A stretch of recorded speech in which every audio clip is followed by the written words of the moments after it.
네, 오프닝벨 1부와 함께하고 계십니다. 9시 14분 정도 현재 시각 지나고 있습니다. 개장 상황 앞서서 살펴봤고요. 이어서 또 김기성 앵커가 꼽은 이슈잇 함께해 보도록 하죠.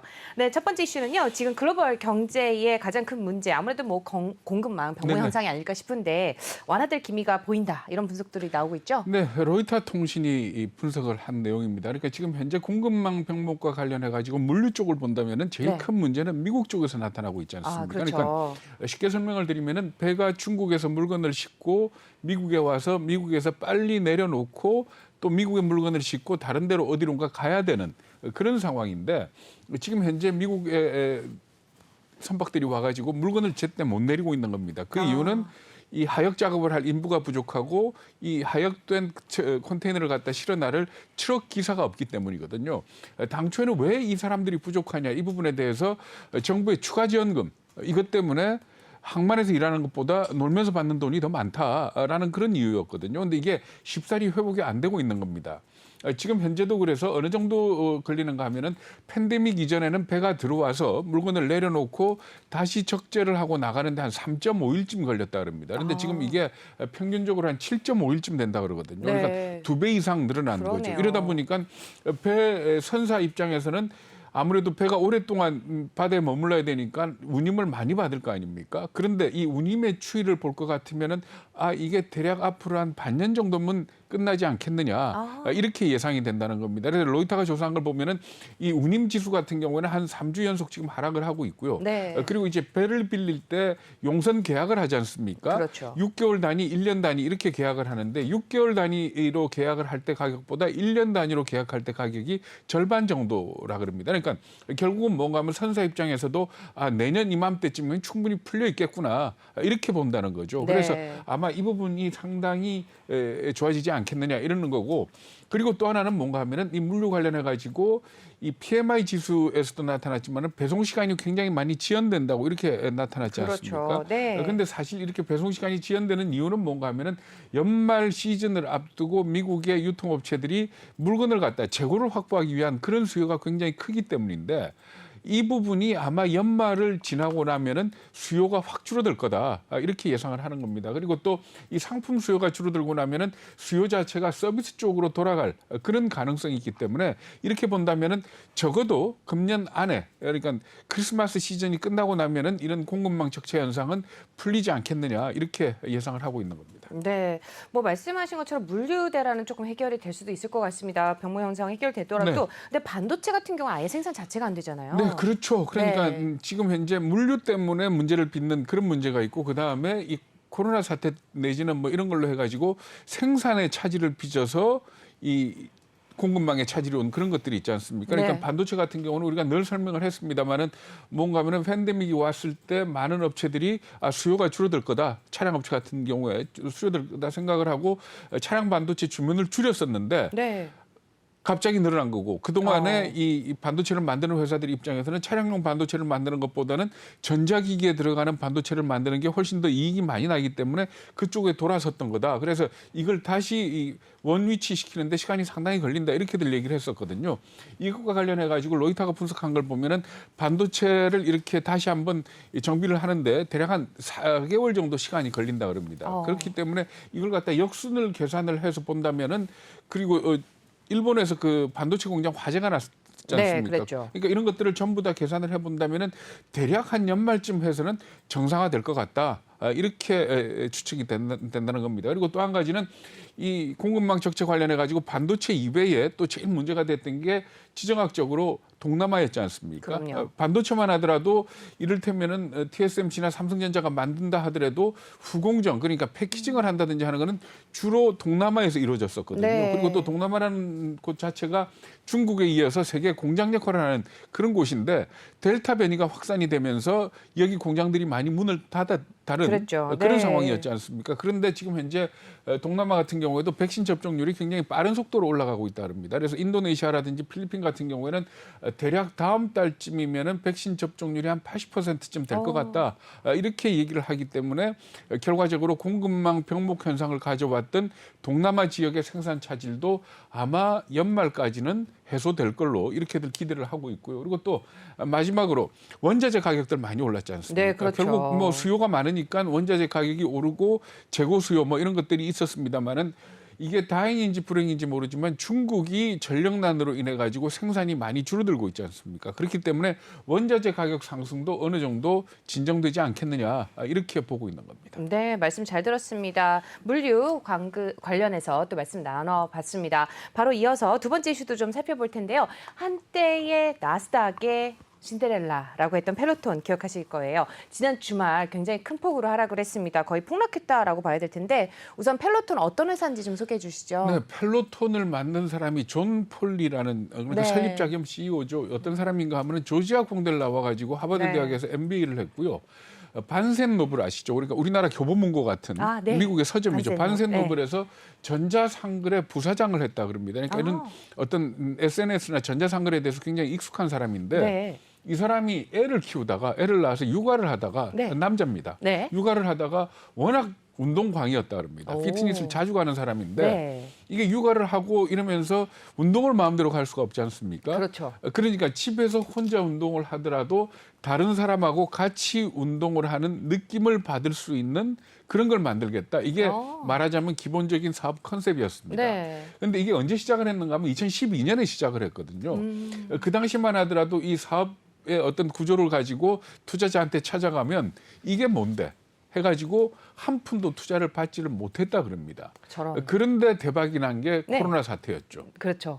그러니까 코로나 사태가 오면서 사람들이 피트니스를 못 가게 되니까 홈트. 혼자서 집에서 하게 되고 집에서 하면서 결과적으로 말하자면은 이 펠로톤의 어떤 장점을 보게 된 거죠. 네. 그러니까 펠로톤의 사업 구조가 뭔가 하면은 그 연결이 돼 있는 자전거를 팝니다. 자전거 한 대 가격이 $2,000니까 우리 돈으로 한 240만 원 가까이 그러네요. 되는 굉장히 고가의 자전거를 팔고 네. 자전거 파는 걸로 끝내는 게 아니고 그 모니터를 통해서 네. 피트니스 수업을 갖다 제공을 합니다. 그러니까 그 오. 피트니스 수업이 뭐 근력 운동도 있고 달리기도 있고 요가도 있고 뭐 이렇다 그럽니다. 그래서 그렇죠. 한 5,000개 정도의 콘텐츠를 갖고 그러니까 이 펠로톤에 가입을 하게 되면은 $2,000짜리 자전거를 사고 매달 $39씩 내면 그 수업을 받을 수 있도록 이렇게 했던 겁니다. 네. 그랬더니 이게 이 코로나 팬데믹 기간 동안에 굉장히 대박을 쳤던 거죠. 네. 그리고 이게 바이든 대통령이 이걸 애용한다 해가지고 대박에 아하. 불을 붙인 그런 케이스인데 네. 결과적으로 이런 어떤 사업 구조가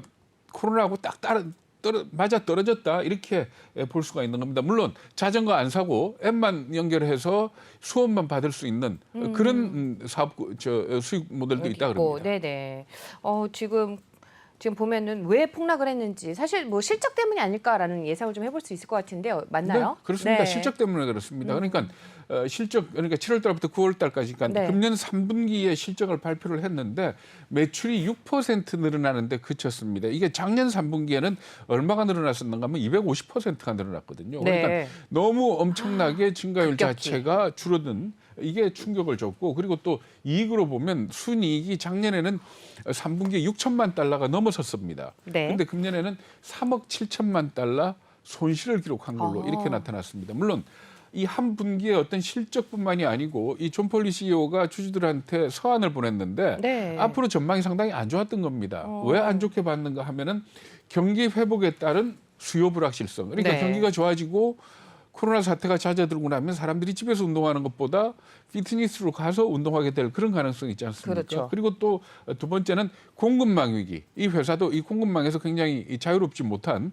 그런 기업이다 이렇게 얘기를 하고 있습니다. 그리고 세 번째는 원자재 비용이 많이 올라서 비용의 압박을 느낀다 이렇게 얘기를 했던 거거든요. 네. 그리고 또 하나는 뭔가 하면은 너무 비슷한 업체들이 많이 등장을 했습니다. 어허. 그 이름을 볼 것 같으면은 뭐 상당히 사업 구조를 비슷하게 해가지고 등장한 그런 기업들이 많은데 이 펠로톤 얘기를 제가 왜 말씀을 드리는가 하면 네. 사실 그 코로나 사태 이후에 이런저런 코로나를 핑계로 대고 주가가 많이 오른 종목들이 많거든요.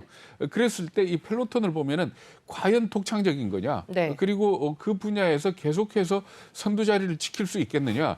그리고 코로나가 끝나도 이건 역시 계속 수익성이 있겠느냐 이런 부분을 따져봐야 된다는 거죠. 그런데 그렇죠. 펠로톤 같은 경우는 그렇게 놓고 봤을 때 코로나 사태가 잦아들고 끝나게 된다면은 조금 말하자면 전체적인 사업 구조가 좀 흔들리는 그런 기업이다 이렇게 봐야 될 것 같습니다. 네, 말씀 잘 들었습니다. 나스닥의 신데렐라 펠로톤에 관련한 소식 전해드렸습니다. 바로 이어서 세 번째 소식 말씀 나눠보도록 할 텐데요.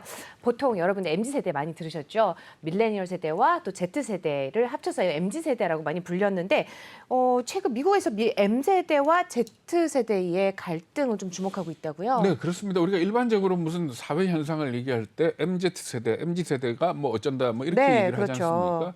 근데 뭐 딱 맞는 건 아닙니다만은 M세대하고 G세대의 이 구분을 볼 것 같으면은 M세대 같은 경우에는 1980년부터 96년생, 95년생까지를 얘기를 하고 Z세대 같은 경우는 96년부터 2010년생을 얘기를 합니다. 그런데 네.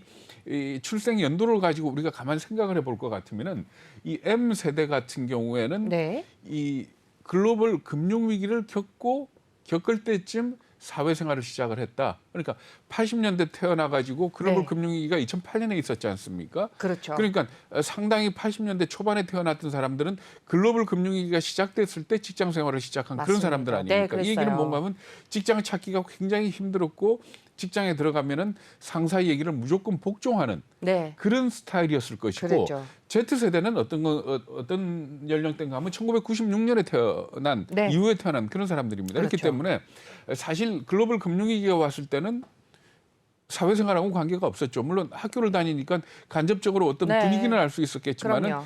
결과적으로 이 직장 생활을 시작하게 된 거는 최근이다. 네. 이렇게 봐야 됩니다. 그러니까 최근에 이제 입사를 하게 되는 거거든요. 근데 밀레니엄 세대들 M세대 같은 경우는 이미 이제는 관리직 수준에 올라가 있고 네. 신입사원으로 Z세대가 들어오게 된 겁니다. 아, 그랬더니 M세대하고 힘들죠. Z세대 간에 이 말하자면 갈등이 빚어지고 있는데 네. 그 갈등의 내용을 사례를 들었습니다. 네. 이게 뉴욕타임스가 보도한 내용인데 어. 그 사례가 어떤 건가 하면은 M세대가 보기에 Z세대는 정서적으로 불안하다. 그리고 그런가요? 또 네. 오늘 해야 될 일을 마쳤는데 네. 내가 왜 꼭 8시간 근무를 해야 되느냐. 네. 그리고 예를 들어서 이 Z세대가 얼마나 당돌한가 하면은 자기가 인턴으로 일하면서 어떤 이 리서치 회사의 CEO를 만나서 뭐라고 얘기를 하는가 하면 우리 회사 이런 거 잘못됐다. 이거 당신 어떻게 생각하느냐라고 물어봤던 겁니다. 그랬더니 이 CEO가 뭐라고 얘기를 했는가 하면 네가 부사장 되면 다 해결될 거야라고 얘기를 했다 그러거든요. 그러니까 네. 그만큼 말하자면은 M세대, Z세대가 우리가 전반적인 사회 현상을 얘기할 때는 MZ세대 해가지고 네. 한꺼번에 묶어서 얘기를 하지만 네, 너무 다른 직장 거죠. 생활을 하는 과정에서 관리직급의 M세대와 이제 막 신입사원 Z세대 사이에는 엄청난 갈등이 있다. 이렇게 얘기를 하는 거죠. 네, 제가 생각했던 후배들이 Z세대가 아니라 M세대였네요.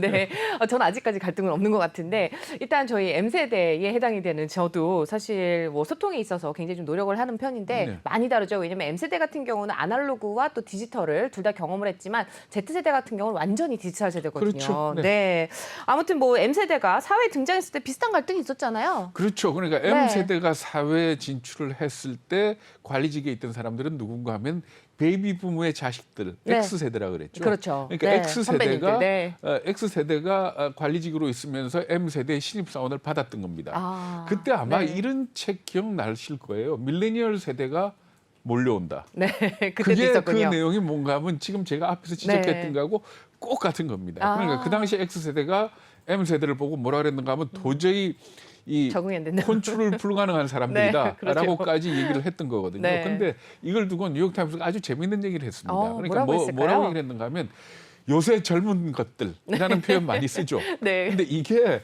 지금 뭐 M세대, Z세대, X세대 문제가 아니고 네. 로마 시대 때부터 그 얘기는 있었다 그럽니다. 아. 그러니까 항상 관리직이 된 사람이 신입사원을 볼 때는 네. 무언가 불만이 있고 뭔가 자기 세대와는 다르다. 네. 이렇게 지적을 하고 있는 겁니다. 그렇기 때문에 그런 식으로 어떻게 본다면 사회는 변해가고 흘러가는 거 아니겠느냐. 네. 그러면서 조금 바뀌겠죠. 그리고 Z세대가 아마 관리직쯤 됐을 때는 그 사람들도 아마 새로 들어오는 그 밑에 세대를 다른 이해를 세대. 못할 겁니다. 네, 그게 그렇겠죠. 결국 사람 살아가는 이 구조가 아닌가 이렇게 봐야 옳을 것 같습니다. 그러네요.